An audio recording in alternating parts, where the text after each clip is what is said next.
100 francs, c'est le prix d'un voyage à bord du véhicule le plus iconique du Sénégal. Le car rapide, plus qu'un simple transport, c'est un symbole.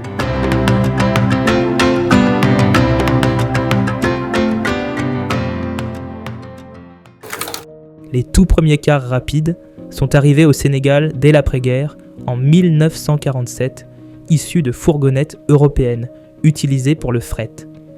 Dans les années 1950 à 1960, on les appelait non-dits 44.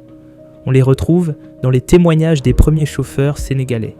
Le car rapide a une histoire qui remonte à l'ère coloniale. J'étais mécanicien avant d'être chauffeur.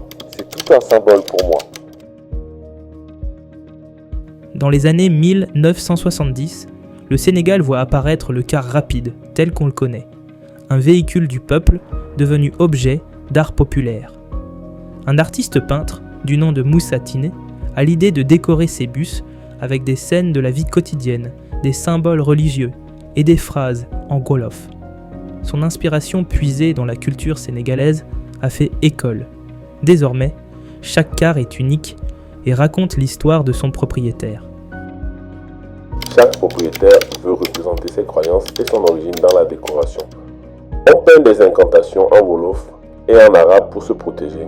Par exemple, on peindra des yeux pour chasser les mauvais esprits ou l'inscription Yala, Dieu en wolof, en haut du bus, car Dieu est au-dessus de tout. Chaque car rapide est un musée roulant de la culture sénégalaise. Les couleurs officielles jaune, blanc, bleu ont été imposées par l'État pour l'uniformité, mais les motifs viennent des gens.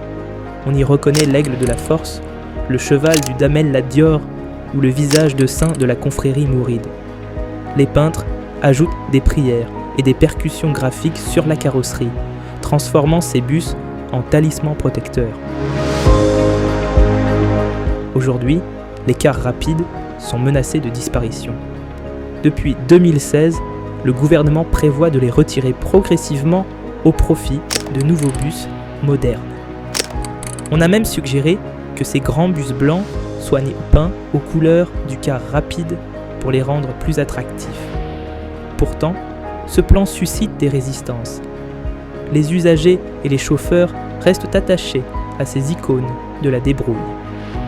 Plusieurs observateurs notent que Dakar se débat aujourd'hui dans un dilemme entre modernité et tradition. Ainsi s'achève notre voyage au cœur du car rapide. Plus qu'un véhicule, c'est un patrimoine vivant, un morceau d'identité sénégalaise roulant au rythme des croyances et des histoires de chacun. La fin d'une ère ou l'éternelle résilience d'un symbole haut en couleur. Nous vous laissons en juger. Donnez-nous vos avis en commentaire.